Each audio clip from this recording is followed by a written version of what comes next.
18 jersey. Yeah. What does that mean to you? Yeah, it means everything. To have that, responsibility, that honor, it's amazing. I'm very grateful. I'm very thankful, that I was selected to wear that number, and I hope to live up to the standard. And when I can think about, when I was a freshman, one of the first guys I saw wear 18 was Damone Clark, and that's what I think of when I think of 18 is how he interacted.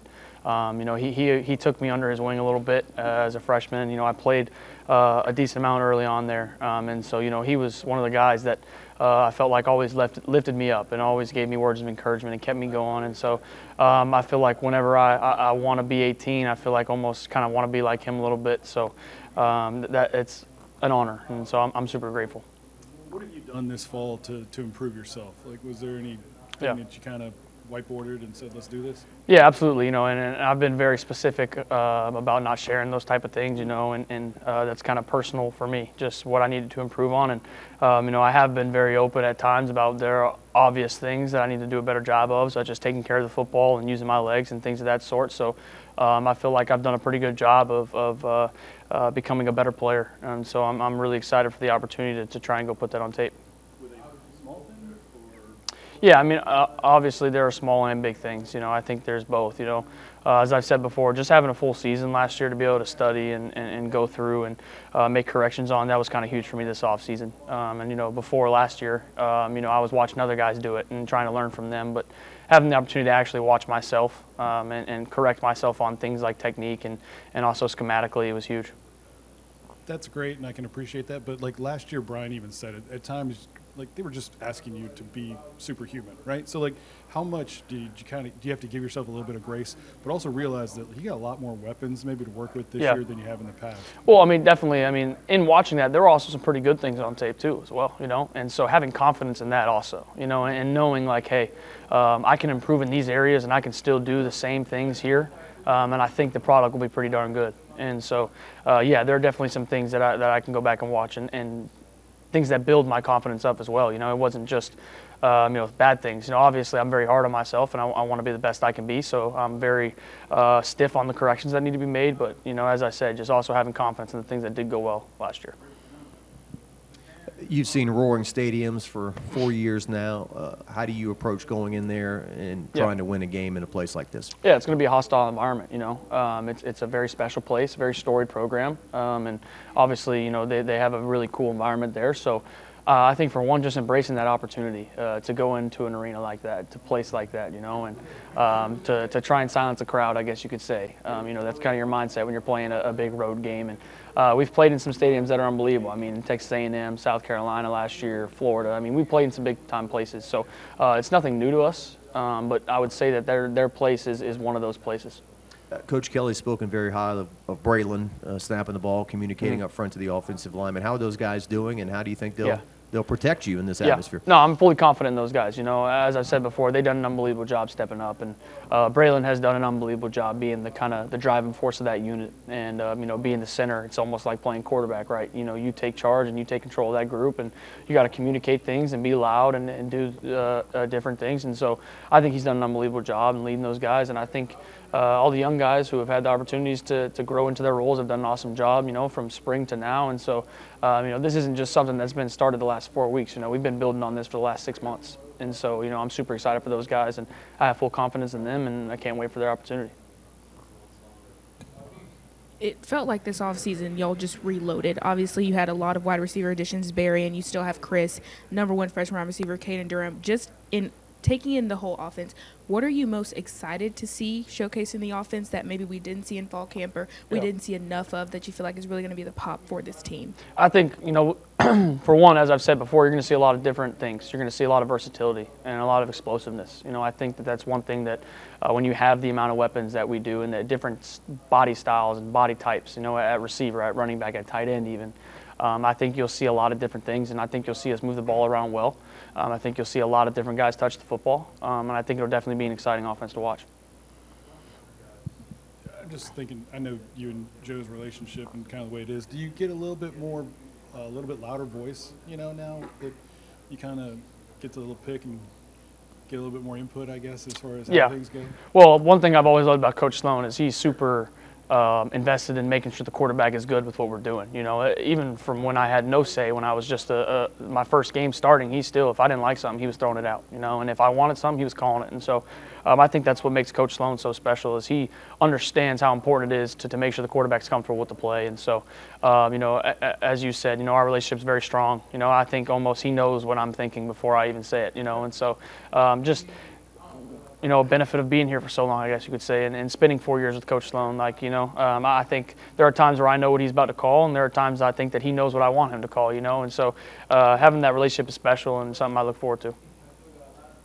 You were talking about versatility a second ago, and every time we're out there, it seems like Juwan Johnson has lined up in a different spot. Yeah. What do you expect from him, maybe his impact on the offense? Yeah, this I'm year? super excited for Juwan. You know, he's done a lot of different things. I mean, he moved into the quarterback room, and he's been moving around, and so super proud of him and the way he's attacked each opportunity. And I think you'll see a lot of different things, you know, a lot of different ways for him to get the football, a lot of different opportunities, and I think he's ready for it. When your dad was doing interviews with the Saints, with the media, he said Garrett understands his responsibility. He understands his role as the LSU quarterback. What is that responsibility? Yeah, I think for one, I think what he means by that is one, just being a leader, representing LSU, representing my teammates the right way, and you know, now representing 18 the correct way. But also, when you play football and you play quarterback at LSU, you got weapons, and so you'll always have them. You always, you know, all the past quarterbacks have, and all the future quarterbacks will. And so, just being a distributor of the football, giving the guys chances to make plays, putting the ball in playmakers' hands. So I think that's the biggest thing, is just, you know, doing my job, doing my responsibility, and giving those guys chances to make plays. On a lighter note, I saw the commercial you did with Gordon, the new one where you're calling the plays and whatnot. NIL opportunities and whatnot, does that put more pressure on you because, okay, now I've got people that are sponsoring me and I'm representing, or is it just the same job it always is? It's always been the same, I think, for me, you know, keeping the main thing. And, you know, I've been very open with companies and things like that about what my priorities are, you know, and they're very well aware of what I'm focused on. You know, I don't do things during the week. I don't compromise that. So I don't feel an extra responsibility at all. You know, I think that's a totally separate thing, and it's an opportunity to step into an NIL world that has grown and has become something that I think is very special for athletes. And so I think it's totally separate. You know, at the end of the day, I'm a football player. I'm a quarterback for the LSU Tigers. So. You know, we love to talk about Trey Green, right? So I'd like a little about that. I think of kind of that Joe Chase, you know, relationship of just throw it down there, he's open. But Bauer, to me, I see Bauer being the great complement to this offense, I guess. Just kind of, what do you see in his game and how those two complement one another? Yeah, I mean, it's special, you know. When you have two tight ends that are able to do so many different things, you can do a lot of different things. And so Bauer's a very special football player. You know, his playmaking ability with the ball in his hand, he's able to go up and make plays. And so, you know, just giving both of those guys opportunities, you know, as we did last year with Trey Dez, I think you'll see the same type of thing with him, and putting the ball in his hands, allowing him to make plays, and the same with Bauer. You know, I think we have equal trust in both those guys. And so anytime either of those guys has a one-on-one opportunity, you know, they're winning. And so just giving those guys opportunities to make plays, as I've said before. You and Chris Hilton, 2 5-year seniors, I guess, when you first came in, you were running maybe, I don't know, the scout squads are right, but you're now the leaders of the team. What have you seen out of him, his ups and downs, and now he's healthy and ready to go? Yeah, I think Chris's story has been really special. And, you know, I think he's had to overcome a lot of different things, and he's had 2 injuries that cost him a season. And so I think Chris has fully grown into not only who he wanted to become as a player, but also as a man. I mean, as a leader. You know, he's a SWAT leader. He does all the right things. He steps up. He's very a lot more outgoing than he was when he first got here. And, you know, I think Chris is bound for a big year. And I think also as a receiver, he's grown as well, just polishing the different things. I think when you have opportunities to step back, and, you know, you don't want to be hurt, but when you have that opportunity to step back and really just digest and kind of go into your game and fix things, it allows you to really be honest with yourself and make corrections and get better. And so I think Chris did an unbelievable job of that, just continuing to become a full package receiver. And Caden Durham, he's a freshman last year. He leads the team in rushing, and he grinded through a lot of the year with an injury, right? I mean, how much better do you think he can be as a sophomore, healthy? Yeah, I think the sky's the limit for Caden. You know, he's an unbelievable player, and so, you know, we've been working hard on our run game and trying to make things better in that aspect. And so I think that, you know, we're at a really good spot, and I'm looking forward to watching him and seeing what he's going to do. It's your second year as a starting quarterback, but this time you come into it with more expectations and mock drafts to look forward to and things like that. How has your approach to this season been different considering those kinds of factors? Yeah, well, it's the same for me. At the end of the day, my job is to help us win ball games, and it was the same for me last year, doing everything I can. And I think I've gotten better as a player, and I think that will handle the rest of it. But the expectation is the same for me. I always have a high expectation for myself and what I believe I can do, and so I don't think there's a change in that. Garrett, everybody's going to harp on it all the time. Since you've been here, you haven't won a season opener. This is a tough opponent. Yeah. We walk around this building and we see 1-0 everywhere.